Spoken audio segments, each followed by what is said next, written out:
میرا نام ہے نعیم کمالی اور میں آج آپ کو سنانے جا رہا ہوں ایک کہانی کی جس کا نام ہے چاند سا چہرہ راکھ ہوا۔ اماں کو آپی کے ہاتھ پیلے کرنے کی اتنی فکر تھی کہ جب بھی گھر میں خواتین ملنے آتی یہی تذکرہ چھیڑ دیتی۔ میری نیاز بی بی اب تو 17 برس کی ہو رہی ہے، ابھی تک کوئی ڈھنگ کا رشتہ نہیں ملا۔ بہن، اگر آپ کی نظر میں کوئی اچھا گھرانہ ہو بتانا، دعا کرنا میری بچی عزت سے اپنے گھر کی ہو جائے۔ خود بھی دعا کرتے ان کے لب سوکھ جاتے۔ تبھی میں سوچتی کہ آپی کی عمر اتنی تو نہیں ہو گئی جو اماں نے خود پر چین و سکون حرام کر لیا ہے۔ جانے ماؤں کو بیٹی بیاہنے کی کیوں اتنی جلدی پڑ جاتی ہے۔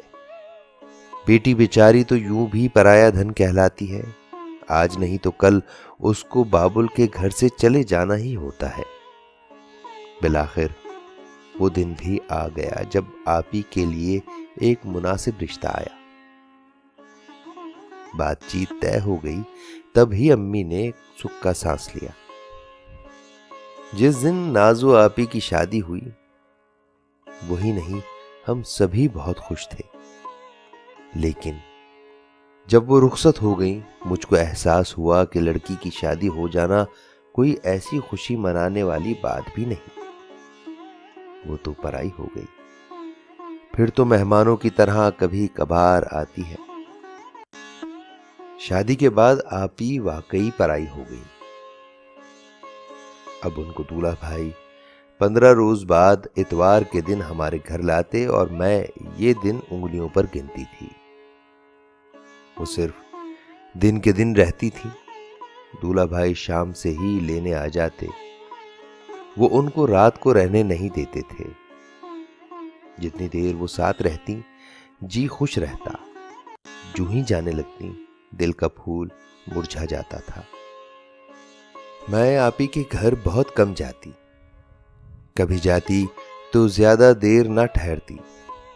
ان کی چڑچڑی جیٹھانی مدیحہ کی وجہ سے جو ٹیڑھی ٹیڑھی آنکھوں سے مجھ کو دیکھتی تھی۔ مدیحہ کی بہن کا رشتہ ٹھکرا کر دولہا بھائی نے اپنی بھابھی کو مایوس کیا تھا۔